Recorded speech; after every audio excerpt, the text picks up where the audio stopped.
नमस्कार, मी स्वप्नाली सामंत.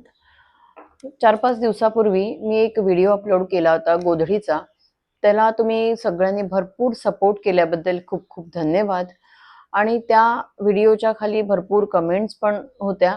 त्यात एक कमेंट अशी होती की जी गोधडी शिवताना जे छोटे छोटे पीस एकत्र जोडले ते कसे जोडले ते आम्हाला दाखवा.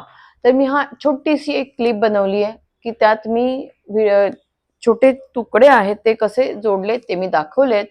तर तुम्ही हा व्हिडिओ शेवटपर्यंत बघा.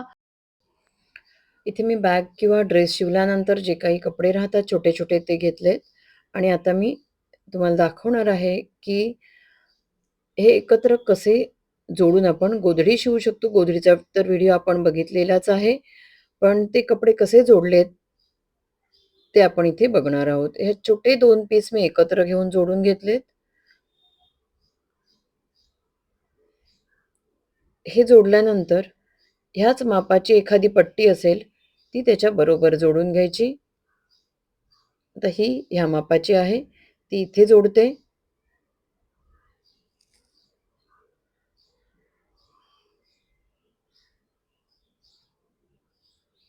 हा मी पूर्ण व्हिडिओ केलाय, स्किप केला नाहीये. तर तुम्ही बघू शकता की हे एकत्र कसे मी कपडे जोडून घेतलेत. आता हा थोडासा मोठा पीस आहे, तो इथे जोडून घेते.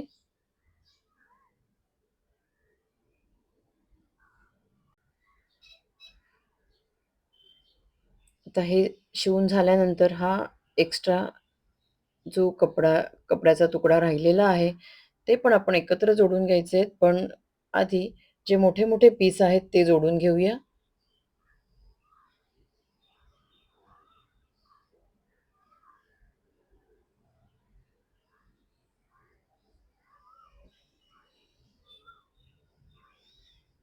असे छोटे तुकडे जोडून तुम्ही डिझायनर बॅगसुद्धा अशा बनवू शकता. आता हे छोटे पीस आहेत ते सुद्धा एकत्र जोडून ठेवते. त्याची मोठी पट्टी तयार करून ठेवते.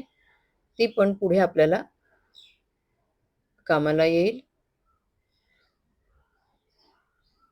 आता हा भाग इथे जोडला जाईल. तो इथे जोडून घेते.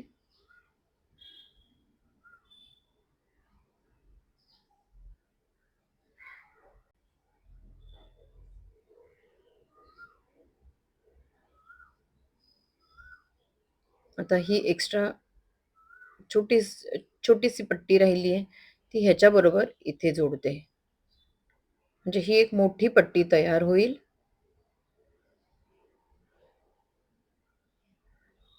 अशा छोट्या सुद्धा पीसचा उपयोग होतो. आता हे मी इथे जोडून घेते.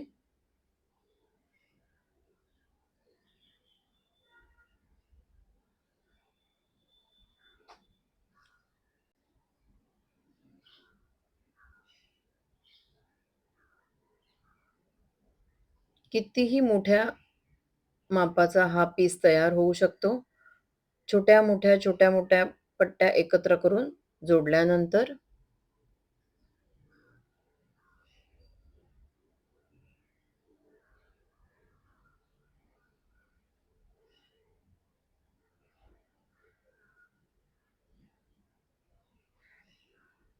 आता ही पट्टी इथे जोडते.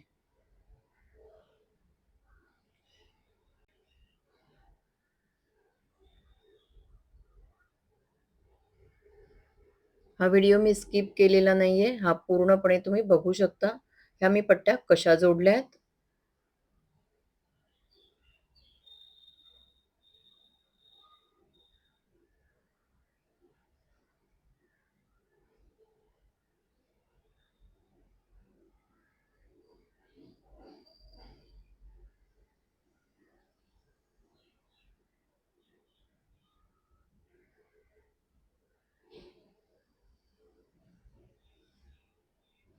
ह्या अशा मी सगळ्या पट्ट्या जोडून गोधडी बनवली आहे.